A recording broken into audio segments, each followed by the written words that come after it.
सबसे पहले तो मैं पूरे देशवासियों का बहुत बहुत धन्यवाद कहना चाहती हूँ, आप मीडिया पर्सन्स का भी, क्योंकि आप लोग ही हम लोगों को इतना through out the journey wrestling में आपने सपोर्ट किया है।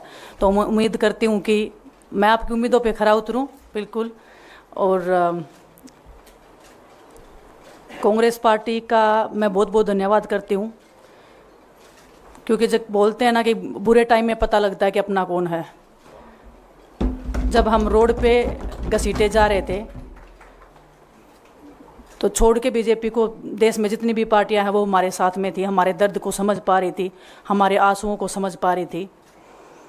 मैं बहुत प्राउड फील कर रही हूँ कि मैं एक ऐसी पार्टी में, एक ऐसी विचारधारा में हूँ जो महिलाओं के साथ हो रहा अन्याय और उनके साथ बुरे बर्ताव के खिलाफ खड़ी है। वो लड़ाई लड़ने के तैयार है, सड़क से लेकर संसद तक।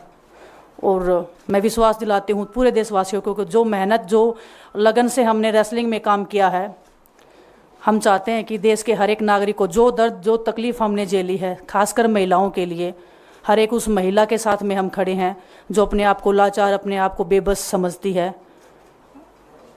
रेसलिंग में मैंने पूरा कोशिश किया कि मैं जितनी भी महिलाओं को, छोटी बच्चियों को इंस्पायर कर सकती हूँ। मैं चाहती तो मैं जंतर मंतर पे रेसलिंग छोड़ सकती थी, और सभी लोग भी मान रहे थे, पूरा देश इस चीज़ को विश्वास कर रहा था, क्योंकि बीजेपी आईटी सेल ने उस चीज़ को साबित करने की कोशिश की थी कि हम चले हुए कारतूस हैं, हम ख़त्म हो गए हैं, हम पॉलिटिक्स कर रहे हैं। उन्होंने बोला मैं नेशनल नहीं खेलना चाहती, मैंने नेशनल चैम्पियनशिप खेला। उन्होंने बोला ये ट्रायल्स दे के नहीं जाना चाहते, मैंने ट्रायल्स भी दिया। उन्होंने बोला कि ओलंपिक्स लेवल तक नहीं जाना चाहते, मैं ओलंपिक्स में गई, मैं फाइनल्स में गई।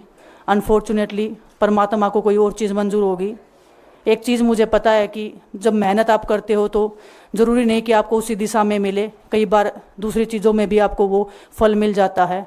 और परमात्मा ने मुझे मेरे देश के लोगों की सेवा करने का जो मौका दिया है, वो मैं मानती हूँ कि उससे बड़ा पुण्य का काम कोई नहीं हो सकता है।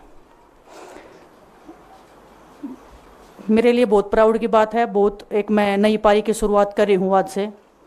मैं चाहती हूँ कि जो हमने फेस किया एज ए खिलाड़ी होने के नाते, उन सब खिलाड़ियों को वो चीज़ ना फेस करनी पड़े। हम उनकी लड़ाई में साथ हैं। शायद उनको आज हिम्मत मिले कि जो पार्टियां पावर में रहती हैं शायद वो साथ में नहीं खड़ी हों, लेकिन उनके बहन भाई हैं जो उनके साथ में खड़े हैं। और हमें पता है स्पोर्ट्स में कितना गलत होता आया है, नहीं बोल पाते हैं खिलाड़ी। आप हमसे देख लो, बजरंग के ऊपर डोप का बैन लगा दिया 4 साल का, सिर्फ किसी लिए कि सिर्फ उन्होंने आवाज़ उठाई थी हमारे साथ बैठ के। तो उसका भुगतान हम कर रहे हैं, आज तक कर रहे हैं, लेकिन हम डरेंगे नहीं, पीछे नहीं हटेंगे। जो लड़ाई थी वो जारी है, ख़त्म नहीं हुई है।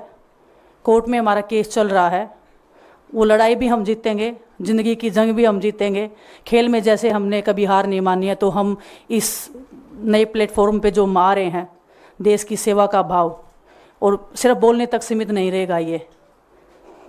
हम दिल से हमने खेल किया है और दिल से हम ये काम करेंगे, जी जान से मेहनत करेंगे, अपने लोगों के बीच में रहेंगे। जो भी हम अपने लोगों का भला कर सकते हैं, चाहे कितना ही % हमारे हाथ में होगा, वो हम करने की कोशिश करेंगे।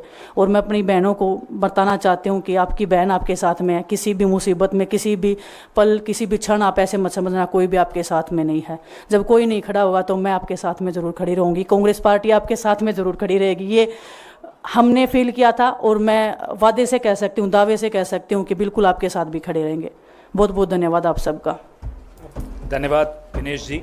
मैं बजरंग पुनिया जी से आग्रह करूंगा कि वो अपने विचार आपके सामने रखें।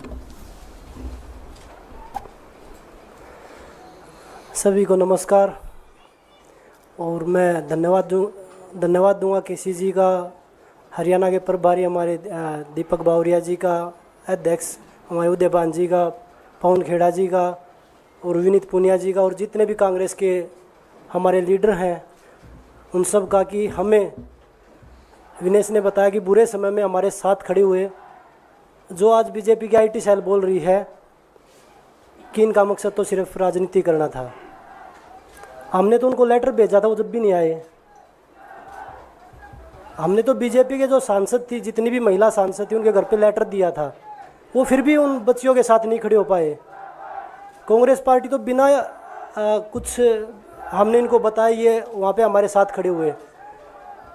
तो देश की बेटियों की जो आवाज़ उठाई उसका भुगतान हम कर रहे हैं। लेकिन ये चीज़ हमें पता लगी कि जो अत्याचार बेटियों पे हुआ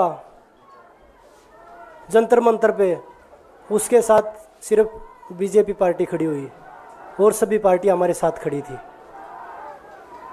और जो भी आज हम इस पे कांग्रेस पार्टी में आए हैं, मैं धन्यवाद देता हूं सभी का।